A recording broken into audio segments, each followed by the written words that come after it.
शंकर भगवान के शिवलिंग पर जब बेलपत्र चढ़ता है तो बेलपत्र का जो सीधा भाग होता है वो शिव जी के शिवलिंग पर होना चाहिए, उल्टा भाग ऊपर होना चाहिए। जब नंदीश्वर को बेलपत्र चढ़ाते हो तो नंदी को दो जगह बेलपत्र चढ़ती है, आपको ध्यान में होगा। पहली बेलपत्र नंदी को जब चढ़ती है तो नंदी के सामने चढ़ती है, तो उसका बेलपत्री का जो डंडी का मुख है वो नंदी की ओर होता है और बेलपत्री की पत्ती का मुख शंकर जी की ओर होता है। समझ में आ रहा है सबको?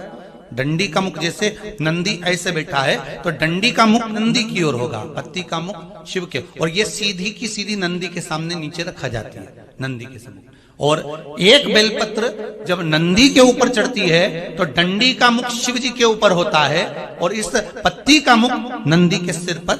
नंदी की ओर होता है। ये दो बेलपत्र रखकर शिव जी का स्मरण कर कर जाएं, कार्य सफलता की ओर बढ़ता।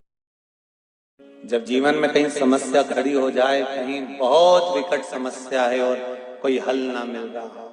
तब जिस शिव मंदिर में आप आराधना करने जाते हो, पूजन करने जाते हो, अर्चना करने जाते हो, उस शिव मंदिर के पास में कहीं बेलपत्री का वृक्ष ढूंढो और उस बेलपत्री के वृक्ष के नीचे केवल आप जाकर एक मूंग का दाना या एक चावल, वहीं पर जो कंकर पड़ा हो उसी कंकर को शिव मानकर आप समर्पित कर कर लोटा भर के जल समर्पित कर दो। आपको ये नहीं कि माला पकड़ के बैठना, आपको ये नहीं कि मंत्र का जाप करना, आपको ये नहीं है कि आप कोई मंदिर में जाकर बैठ जाओ। आपने जल चढ़ा दिया, शिव से डायरेक्ट जाकर कह दिया कि मेरी ये समस्या बड़ी विकट है, उसको निवारण आज ही होना है। आप बाबा पर छोड़ दो, 3 घंटा 2.5 घंटा लगेगा, मेरा शंकर उसको सुधारने में लग जाएगा, पक्का है वो सुधार। मेरा एक निवेदन आप सबसे है, शंकर भगवान के मंदिर में, शिवालय में, देवालय में, राम मंदिर में, कृष्ण मंदिर में, भगवान की चौखट पर जब भी जाओ, जब भी जाओ, जिस समय भी तुम्हारा मन पड़े, जब तुम पहुंचो उस समय पर जब वापिस चलने लगो तो एक बार भगवान को